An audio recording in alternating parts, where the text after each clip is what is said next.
was surprisingly people here are very Hai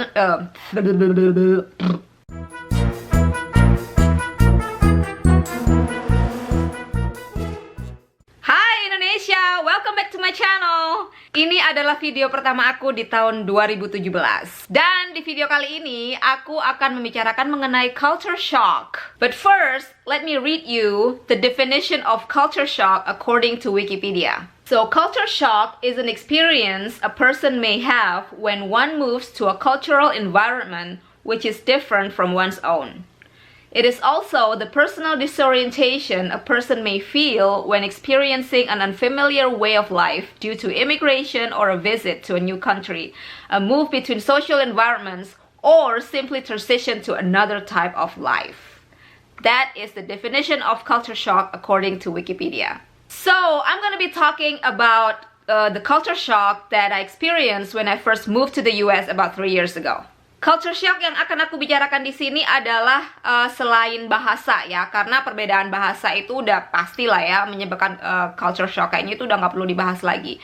So I want to talk about other stuff. My first shock when I moved to California about 3 years ago was surprisingly people here are very friendly.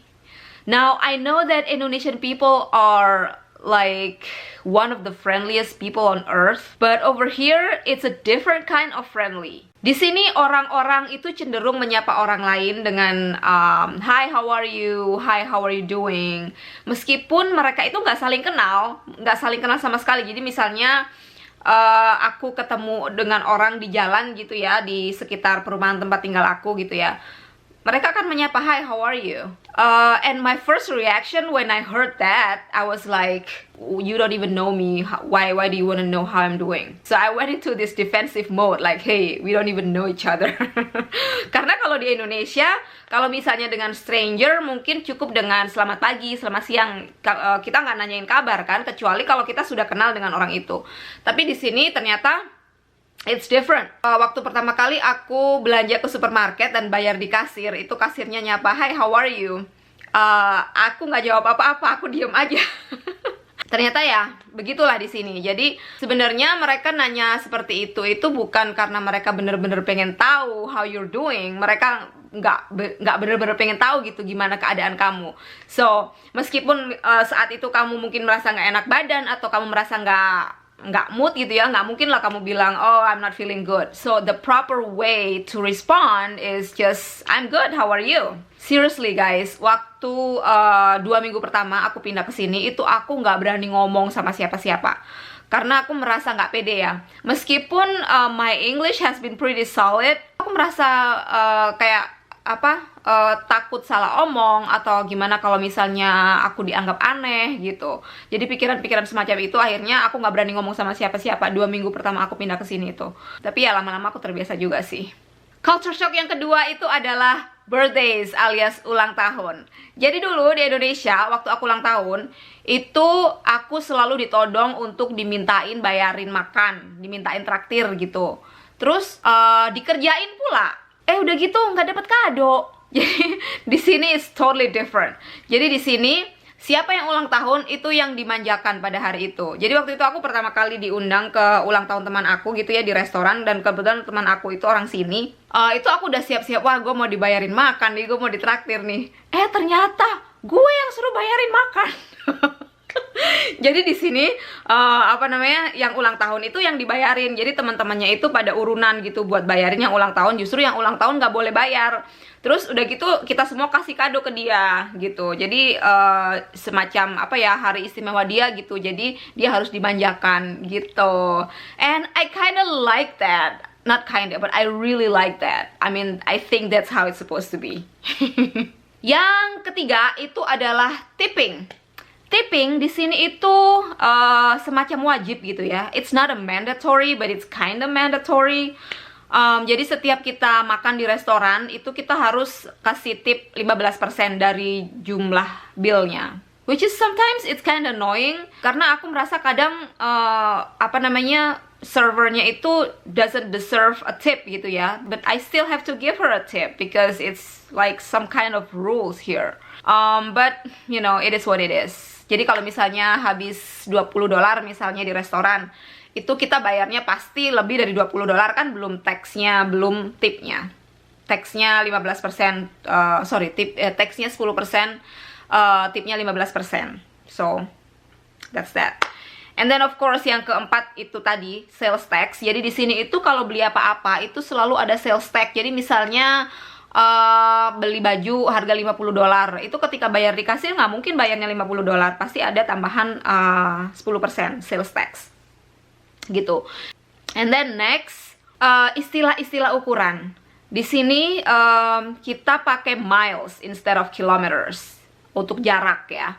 Kemudian untuk berat itu kita pakai pounds instead of kilograms. And then untuk panjang misalnya itu kita pakai yard instead of meters, atau feet, yard atau feet.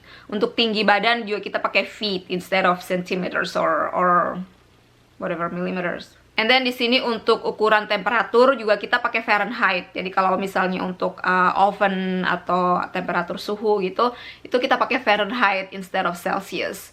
So yeah, at first it was a little bit confusing, but I'm used to it now. Yang selanjutnya, perbedaan budaya di sini, itu orang-orang di sini ya cenderung berpelukan kalau misalnya ketemu.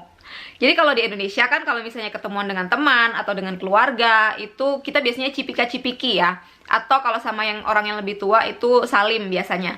Kalau di sini itu kita berpelukan. Kalau sama yang udah kenal ya, kalau sama stranger, kalau misalnya baru kenal sih sama kayak di Indonesia, kita jabat tangan aja. Tapi kalau sama keluarga atau sama teman, itu kita di sini berpelukan, which I like. I like to hug or I like to be hugged. And then next, yang terakhir ya. Yang terakhir itu orang-orang di sini mereka cenderung untuk politically correct. I don't know how to say it in bahasa. Jadi misalnya, jadi gini, di USA ini kan negara imigran ya. Jadi banyak orang-orang dari negara lain yang tumplek-blek tinggal di sini gitu. Jadi orang-orang di sini tuh sebisa mungkin atau menghindari untuk menanyakan mengenai status sosial seseorang, mengenai agama, ras, atau sexual orientation. Hal-hal ini tuh sangat sensitif kalau di sini gitu. Makanya kan kemarin waktu si Donald Trump itu dengan tidak segan gitu ya, dia menyuarakan mengenai isu ras tertentu gitu ya, itu langsung jadi kontroversial gitu. Jadi karena itu memang sensitif banget kalau ngomongin soal ras tertentu atau agama tertentu, itu di sini sensitif sekali. Dan menurut aku personal ya, menurut aku pribadi, I think that's how it's supposed to be. I don't really care what belief you have. I don't really care what skin color you are. I don't even care if you're gay or straight, as long as, you know, we get along and just be kind to one another. Jadi kayak Ellen gue kan, be kind to one another. So yeah, that's just my personal opinion. Jadi di sini kalau kalian nanyain, oh udah nikah apa belum, atau udah punya pacar apa belum, itu it's a no-no. It's not even your business, you know what I mean? Yeah, that's that. So those are the list of culture shocks that I experienced when I first moved to the US. Feel free to comment below if you guys experienced other things when you move to another country. And also, please don't forget to like and subscribe if you haven't already. I appreciate a lot, guys. I really do. And don't forget to watch my other videos too. So thank you for watching, and I'll see you guys on my next video. Bye!